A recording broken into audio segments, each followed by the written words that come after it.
تو وہ ان کے پاس گئے اور بولے کہ میں بلال کا جو بھی دام ہے اس کا دگنا دام دے کر ان کو خریدنا چاہتا ہوں۔ تو امیہ نے کہا کہ اگر تم مجھے اس کا آدھا بھی دام دے دو گے تو میں تب بھی اس کو تمہارے حوالے کر دوں گا، کیونکہ اب یہ میرے کام کا نہیں ہے۔ اس طرح ابو بکر رضی اللہ عنہ نے بلال رضی اللہ عنہ کو امیہ سے خرید کر ان کو آزاد کر دیا۔ پھر تھے عامر بن فہیرہ رضی اللہ عنہ، یہ بھی ان پہلے مسلمانوں میں سے تھے جن کو بہت ہی بے رحمی سے مارا گیا، بہت ہی ستایا گیا اور ظلم کیا گیا ان پر بھی، جس کی وجہ سے ان کے جو سینسز تھے اس پر اتنا امپیکٹ ہوا کہ ان کو سمجھ نہیں آتا تھا کہ وہ کیا کہہ رہے تھے، ان کا ایسا حال ہو چکا تھا۔ پھر تھے خباب رضی اللہ عنہ، ان پر بھی بہت ظلم کیا گیا۔ یہ بھی سب سے پہلے لوگوں میں سے تھے جو اسلام میں داخل ہوئے، اور وہ اپنا دین کسی سے چھپائے نہیں، ٹھیک ہے۔ یہ عمار کے غلام تھے۔ جب ان تک نبی صلی اللہ علیہ وسلم کی بات پہنچی، اسلام کی بات پہنچی، تو یہ مسلمان ہوئے، اور جب عمار کو اس بات کا پتہ چلا تو اس نے خباب رضی اللہ عنہ پر بہت ظلم کیا۔ خباب رضی اللہ عنہ ایک بلیک سمتھ تھے، ٹھیک ہے، وہ تلوار بناتے تھے۔ تو کہا گیا ہے کہ عمار خباب رضی اللہ عنہ کے سر پر اور ان کے پیٹھ پر گرم گرم تلواریں رکھتی تھی، جس کے نشان خباب رضی اللہ عنہ کے جسم پر ہمیشہ موجود تھے۔ جب عمار خباب رضی اللہ عنہ پر ظلم کرتی تھی تو کہا گیا ہے کہ دوسرے بھی لوگ اس ظلم میں شامل ہو جاتے تھے، اور وہ سب مل کر خباب رضی اللہ عنہ کے کوئی بال کھینچتے، تو کبھی ان کے گردن کو مروڑ دیتے، تو کبھی ان کو گرم گرم کوئلوں میں ڈال دیتے، تو کبھی ان پر گرم پتھر رکھ دیتے۔ ان پر جب بھی ظلم ہوتا تھا تو وہ صرف اللہ کی ہی مدد مانگتے تھے، اللہ سے دعا کرتے تھے، جس کی وجہ سے ان کا ایمان اور مضبوط ہوتا تھا، وہ اور سٹرونگ ہوتے تھے۔ جب بھی ان پر ظلم ہوتا تھا نبی صلی اللہ علیہ وسلم ان کے پاس جاتے تھے اور ان کو ہمت دیتے تھے۔ تو کہا گیا ہے کہ ایک دن عمار کو ایسی بیماری ہوئی، اس کا سر ایسا درد ہوتا تھا جس کا کوئی علاج نہیں تھا، تو اس سے کہا گیا تھا کہ اس کو اپنے سر پر گرم گرم لوہا رکھنا ہوگا اور اس کی بیماری کا یہی علاج ہوگا، اور ایسا ہی کیا گیا۔ اس کے سر پر گرم گرم لوہا رکھا گیا اور وہ پاگلوں کی طرح چلائی۔ سبحان اللہ! دیکھیے، اس نے جو خباب رضی اللہ عنہ کے ساتھ کیا، اللہ نے بھی اس کے ساتھ وہی کیا۔ پھر تھے عمار بن یاسر اور ان کی ماں سمیہ اور ان کے والد یاسر، ان کے ساتھ بھی بہت ظلم ہوا۔ یہ لوگ بنو مخزوم کے ٹرائب سے تھے، ٹھیک ہے، یعنی ابو جہل کی ٹرائب سے تھے۔ ان کو بھی مکہ کی جلتی دھوپ میں باندھ کر بھوکے پیاسے چھوڑ دیا گیا تھا، اور اتنا ٹارچر کیا گیا کہ نبی صلی اللہ علیہ وسلم نے جب ان کو دیکھا تو وہ اللہ سے ان کے لیے دعائیں مانگتے تھے۔ یاسر نے نبی صلی اللہ علیہ وسلم سے رو کر پوچھا کہ اے اللہ کے رسول، ہمیں مدد کب ملے گی؟ ہمیں کب تک یہ سب سہنا ہوگا؟ پر نبی صلی اللہ علیہ وسلم بھی ان کی مدد نہیں کر سکتے تھے، وہ دعا کے علاوہ اور کچھ نہیں کر سکتے تھے۔ نبی صلی اللہ علیہ وسلم ان سے کہتے تھے کہ صبر کرو، تمہارے لیے صرف جنت ہے، اور اس ٹارچر کو سہتے سہتے یاسر اور ان کی بیوی دونوں شہید ہو گئے۔ کہا گیا ہے کہ ان کا ایک چھوٹا لڑکا تھا، وہ بھی مارا گیا، لیکن یہ لوگ ان مشرکون کے سامنے جھکے نہیں، ہار نہیں مانے، اور یہ اسلام کے سب سے پہلے شہداء تھے۔ سمیہ رضی اللہ عنہا کو بھی ابو جہل نے بہت بری طریقے سے ٹارچر کیا اور اپنے اسپیئر سے ان کا قتل کر دیا۔ یاسر اور سمیہ کا جس طرح قتل کیا گیا اس کو بیان بھی کرنا بہت مشکل ہے، کیونکہ وہ بہت مشکلوں سے گزرے، بہت تکلیفوں سے گزرے۔ اب عمار رضی اللہ عنہ کی باری تھی، اور ان کے ماں باپ کا حال دیکھ کر یہ تو ٹوٹ ہی گئے تھے۔ انہوں نے بھی اتنا ظلم سہا کہ ان کے اندر اب کوئی ہمت نہیں باقی تھی۔ ان کو لگا کہ اگر یہ مشرکون کی بات سن لیں گے تو کم سے کم زندہ بچ جائیں گے، اور پھر بعد میں نبی صلی اللہ علیہ وسلم کے ساتھ جا کر مل لیں گے۔ تو انہوں نے اپنی جان بچانے کے لیے ان مشرکون کی بات سن لی اور وہی کہا جیسا وہ مشرکون چاہتے تھے، کہ لات، منات، عزا یہ سب ان کے خدا ہیں۔ لیکن یہ کہنے کو تو کہہ دیے، لیکن اندر سے ان کا دل تڑپ اٹھا کہ کہیں ان کا ایمان تو ختم نہیں ہو گیا۔ تو اب کیونکہ انہوں نے مشرکون کی بات مان لی تو مشرکون نے ان کو چھوڑ دیا۔ تو جیسے یہ رہا ہوئے، یہ فوراً نبی صلی اللہ علیہ وسلم کے پاس گئے اور ان کو وہ سب کچھ بولے جو ان کے ساتھ ہوا تھا۔ نبی صلی اللہ علیہ وسلم نے پوچھا کہ تمہارا دل اب کیا کہتا ہے؟ انہوں نے کہا کہ میرے دل میں اللہ کا ایمان ابھی بھی ویسا ہی ہے جیسا پہلے تھا۔ تو نبی صلی اللہ علیہ وسلم نے کہا تو پھر تم سر سے پاؤں تک ایمان پر ہو، اور اگر تم پر آگے بھی ایسا کچھ ظلم ہو تو تمہیں اجازت ہے کہ تم اپنی جان بچانے کے لیے جھوٹ کہہ سکتے ہو۔ اور اس کے بعد عمار رضی اللہ عنہ نبی صلی اللہ علیہ وسلم کے ساتھ دین کے راستے پر جڑ گئے، اور جب وقت آیا تب یہ بھی ہجرہ کر کے مدینہ گئے۔ تو اب تک ہم جس کی بات کر رہے تھے وہ چاہے بلال رضی اللہ عنہ ہو یا پھر عمار رضی اللہ عنہ ہو یا ان کے ماں باپ سمیہ یا یاسر ہو، ان سب لوگوں کو ٹارچر اس لیے کیا گیا کیونکہ یہ لوگ سب اسلام کو اوپنلی ڈکلیئر کیے، رائٹ؟ پر کچھ لوگ ایسے بھی تھے جو اسلام قبول کیے لیکن وہ اپنے ایمان کو یا اپنے اسلام کو اوپنلی ڈکلیئر نہیں کیے، اس کو چھپا کر رکھے تھے، اور اس کیٹیگری کے کئی لوگ تھے۔ لیکن ہم ایک اسپیسیفک انسان کی بات کریں گے جس کا نام تھا ارقم بن ابی ارقم رضی اللہ عنہ۔ اب ان کا نام شاید آپ لوگوں نے دوسرے صحابہ جتنا نہیں سنا ہے، لیکن ان کا رول اسلام میں بہت امپورٹنٹ رہا ہے۔ تو ارقم بن ابی ارقم رضی اللہ عنہ بنو مخزوم کی ٹرائب سے تھے، اور یہ کس کی ٹرائب تھی؟ اگین ابو جہل کی ٹرائب تھی۔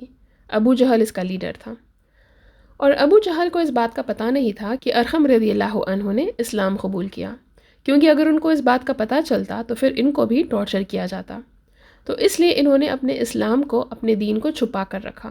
تو جب یہ اسلام قبول کیے، ان کی عمر زیادہ نہیں تھی، یہ بہت ہی ینگ تھے، کہا گیا ہے کہ یہ اراؤنڈ 16 سے 17 سال کے تھے، کچھ اسکالرز کہتے ہیں کہ شاید یہ اس سے بھی کم تھے۔ اب اس وقت لوگ بہت جلدی ہی میچور ہو جاتے تھے، رائٹ؟ خیر، تو ارقم بن ابی ارقم رضی اللہ عنہ کو ان کے والد سے ایک گھر ملا جو وہ ان سے انہیرٹ کیے، ٹھیک ہے؟ ان کا یہ گھر صفا کے پہاڑ کے پاس تھا، اور یہ گھر ایسی جگہ پر تھا جہاں پر لوگ اس میں سیکریٹلی آ سکتے تھے اور جا سکتے تھے، اور باہر والے لوگوں پر بھی نظر رکھ سکتے تھے۔ تو ان کا گھر مسلمانوں کے لیے ایک سیکریٹ جگہ بن گیا تھا جہاں پر نبی صلی اللہ علیہ وسلم لوگوں کو دین سکھاتے تھے۔ اس گھر میں کافی لوگ شہادہ پڑھے اور کافی سارے لوگ اسلام قبول کیے، جس میں حمزہ رضی اللہ عنہ اور عمر رضی اللہ عنہ بھی تھے۔ تو یہ لوگ یہاں پر مشرکون سے چھپ کر عبادت کرتے تھے، دین سیکھتے تھے، قرآن سیکھتے تھے۔ انفیکٹ اس گھر میں نبی صلی اللہ علیہ وسلم پر کافی وحی بھی آئی، کافی بار ان پر ریولیشنز ہوئے، اس لیے اس گھر کو دارالارقم یا دارالاسلام بھی کہا جاتا ہے۔ اس کو اسلام کا پہلا اسکول بھی کہا جا سکتا ہے جہاں پر لوگوں کو اسلام سکھایا گیا تھا۔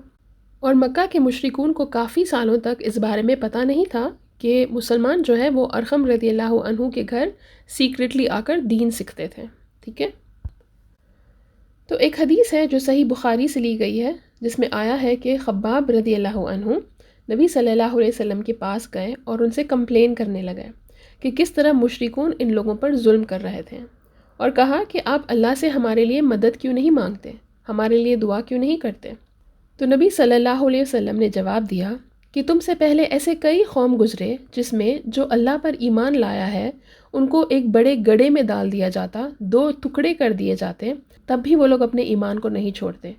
ان کے جسم کی چمڑی کو لوہے کی کنگھی سے کھینچ کر اکھاڑ دیا جاتا جس سے ان کی ہڈیاں دکھتی، تب بھی وہ اپنے ایمان سے نہیں پھرتے، اور واللہ اسلام بھی کامیاب ہوگا، بس تم لوگ صبر نہیں رکھتے۔ تو یہاں پر نبی صلی اللہ علیہ وسلم ان لوگوں کو یہ بتا رہے ہیں کہ کس کس حال میں پرانے قوم کے لوگ بھی ایمان لائے، اور ان پر کیسا ظلم ہوا کرتا تھا، اس کے باوجود بھی ان کا ایمان کیسا تھا۔ اور نبی صلی اللہ علیہ وسلم مسلمانوں سے کہہ رہے ہیں کہ صبر رکھو۔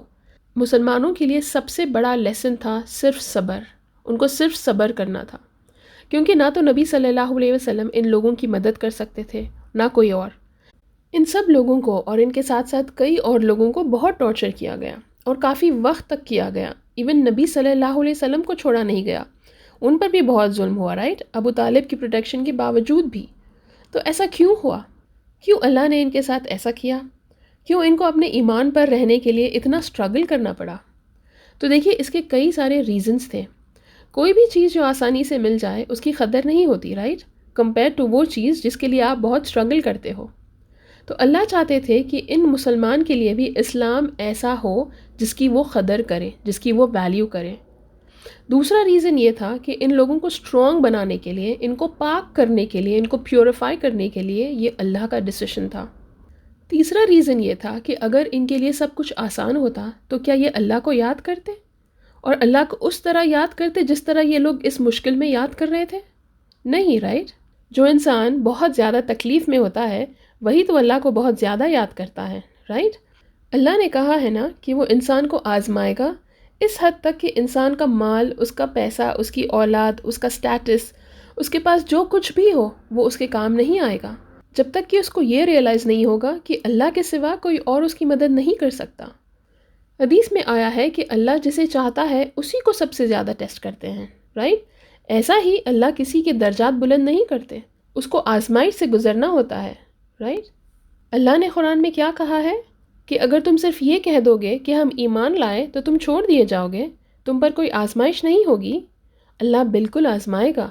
یہ بھی ان مسلمانوں کی آزمائش تھی۔ اللہ چاہتے تو اللہ ان کے لیے آسان کر سکتے تھے، ان کے لیے مدد بھیج سکتے تھے۔ اللہ کے لیے کوئی مشکل بات نہیں تھی۔ اللہ چاہتے تھے کہ مسلمان اس آزمائشوں سے گزرے تاکہ وہ اسٹرانگ بن کر نکلے، ٹھیک ہے؟ تو دیکھیے، اب جو لوگ ایمان لائے تھے تو اس میں ایسے بھی لوگ تھے جو اپنے گھر والوں کے خلاف جا کر اسلام قبول کیے، ٹھیک ہے؟ جن میں سب سے فیمس اگزامپل آتا ہے سعد بن ابی وقاص رضی اللہ عنہ کا۔ یہ مڈل کلاس سے تھے اور یہ بھی ان پہلے لوگوں میں سے تھے جو اسلام قبول کیے ابو بکر کے ہاتھوں، ٹھیک ہے؟ اور سعد بن ابی وقاص ان 10 لوگوں میں سے ہے جن کو نبی صلی اللہ علیہ وسلم نے ان کی زندگی میں ہی جنت کی خوشخبری سنا دی، ٹھیک ہے؟ ان 10 لوگوں کو کیا کہا جاتا ہے؟ عشرہ مبشرہ، رائٹ؟ تو جب سعد رضی اللہ عنہ نے اسلام قبول کیا تو ان کی ماں ان کے اس دین کے خلاف تھی، ٹھیک ہے؟ اور جب ان کی ماں کو اس بات کا پتہ چلا تو انہوں نے سعد رضی اللہ عنہ سے کہا کہ تم نے ایسے دین کو اپنایا ہے جس کے لیے تم نے اپنے ماں باپ کے مذہب کو چھوڑ دیا ہے، تو جب تک تم اپنے مذہب پر واپس نہیں آؤ گے، اپنے ماں باپ کے مذہب پر واپس نہیں آؤ گے، تب تک میں کچھ کھاؤں گی پیوں گی نہیں، جب تک میں کھانا پینا بند کر دوں گی، اور چاہے میں مر بھی کیوں نہ جاؤں۔ تو سعد رضی اللہ عنہ نے ان سے کہا کہ آپ ایسا مت کریے، کیونکہ میں محمد صلی اللہ علیہ وسلم کے دین کو نہیں چھوڑ سکتا۔ ان کی ماں نہیں مانی اور یہ کافی دن تک بھوکی پیاسی رہیں، اور کافی دن گزر چکے تھے اور ان کی ماں بہت کمزور ہوتی جا رہی تھی۔ پھر ایک دن سعد رضی اللہ عنہ نے کہا کہ اے میری ماں، اگر تم 70 بار بھی اپنی جان دو گی تب بھی میں اسلام کو نہیں چھوڑ سکتا۔ میں آپ سے بہت محبت کرتا ہوں، لیکن میں اس سے بھی زیادہ اللہ اور اس کے رسول سے محبت کرتا ہوں، تو میں اس دین کو نہیں چھوڑ سکتا۔ تو جب سعد رضی اللہ عنہ کی ماں نے ان کی بات سنی تو ان کو سمجھ آ گیا تھا کہ سعد رضی اللہ عنہ ان کی بات نہیں سنیں گے، اور ان کو ہی اپنی ضد چھوڑنی پڑی، اور اس طرح وہ خود ہی کھانا پینا شروع کر دی تھی۔